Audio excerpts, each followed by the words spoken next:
MIPIM 2021, Time to Reconnect. Le premier événement permettant à la communauté internationale de l'immobilier et aux investisseurs de se retrouver et d'échanger à nouveau. Les 7 et 8 septembre 2021, en direct du Palais des Festivals à Cannes, en partenariat avec TK Elevator et Alila sur Radio Imo.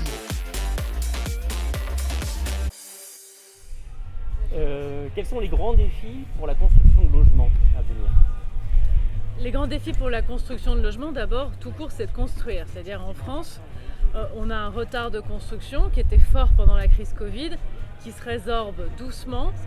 Mais ce qui est bien reparti, c'est plutôt la construction de maisons individuelles en zone détendue. Et ce qui bloque encore, c'est le logement collectif dans les zones tendues, dans les métropoles. Donc on doit réussir à convaincre que la construction est utile et positive pour tout le monde, et aussi retravailler la simplification administrative et le modèle économique du point de vue des élus. C'est la mission confiée par le Premier ministre à François Rebsamen, avec une commission qui a travaillé depuis le début de l'été et qui rendra des conclusions à la fin du mois. Élodie Ravel pour Radio Imo. Hier, vous avez annoncé une programmation pluriannuelle de l'hébergement pour les sans-abri.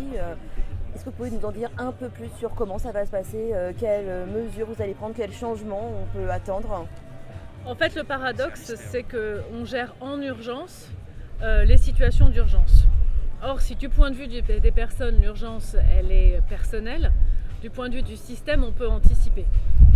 Je souhaite sortir d'une gestion au mois le mois, parfois à la semaine, avec les structures d'hébergement pour aller vers une programmation, ce qui va nous permettre de contractualiser et donc de projeter vers l'avenir nos besoins en matière de structures d'hébergement. Et je ne veux pas le déconnecter du monde du logement parce que l'hébergement, ce n'est pas une fin en soi. L'hébergement sont les centres d'hébergement d'urgence, c'est le fait de mettre les personnes à l'abri, mais ça n'est pas permettre encore l'accès au logement. Et donc c'est l'idée du plan Logement d'abord. Dans Logement d'abord, on programme les logements, notamment les logements les plus sociaux, les pensions de famille, les résidences sociales. Il faut aussi qu'on programme les centres d'hébergement et qu'on programme les passerelles. Mais dans le même temps, on dit qu'on fait face à une pénurie de logements. Alors comment on fait pour loger à la fois les gens qui ne sont pas sans-abri et les sans-abri en même temps ? Est-ce qu'on ne va pas finir par manquer de place ? Alors, on manque de logements, ça c'est sûr. On sait que le régime de croisière est autour de 500 000 constructions par an et on n'y est pas, on est à 430 000 permis de construire, même si ce n'est pas tant la quantité que l'adéquation aux besoins qui est importante. Où ils sont ces logements ? Est-ce que ce sont des logements à des prix abordables ? Est-ce qu'ils répondent aux besoins ? Est-ce que c'est la bonne taille ? Est-ce qu'on a suffisamment de grands logements, de petits logements, de logements pour les étudiants ? Donc ce qui est sûr, c'est qu'il faut qu'on soit très volontariste en matière de réponse aux besoins de logement. Mais le on, c'est un on collectif. Que l'État fixe les normes, l'État fixe le cadre fiscal, l'État finance un certain nombre d'acteurs et d'opérations, notamment directement et indirectement le monde du logement social. Mais la décision de construire un immeuble de logement à un endroit, c'est une décision municipale. C'est le maire qui signe le permis de construire. Donc moi, j'ai aussi besoin de créer une dynamique collective dans laquelle nous sommes tous convaincus, les acteurs publics, il y en a plein au MIPIM, c'est l'occasion de leur parler, et les acteurs privés, de la direction dans laquelle il faut aller.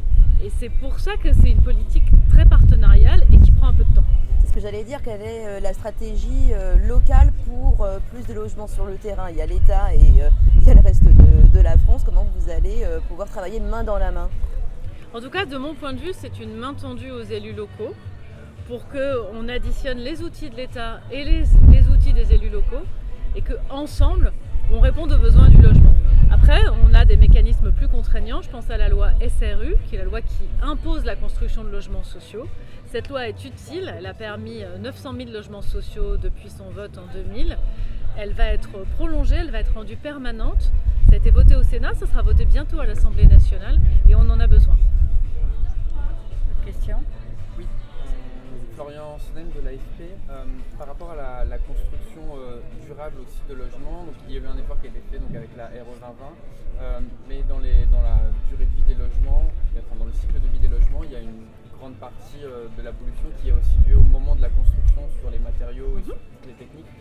Comment est-ce qu'on peut aussi jouer sur ces effets-là qui sont un levier assez puissant pour agir tout de suite contre le réchauffement climatique Vous avez raison, mais c'est l'apport principal de la RE 2020.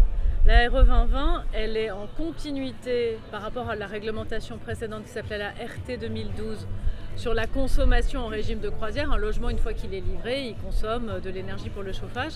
Et elle est en rupture sur le cycle de vie du bâtiment. C'est la première fois qu'une norme impose de comptabiliser le carbone dans le cycle de vie du bâtiment, c'est-à-dire au moment de la construction, les matériaux utilisés et même au moment de la démolition à la fin de vie du bâtiment. Donc ça veut dire des constructions dans des matériaux bas carbone, soit des matériaux type naturel, type bois, chanvre pour les isolants par exemple, ou paille, soit pour des bétons bas carbone, parce que des solutions bas carbone existent dans toutes les familles de matériaux.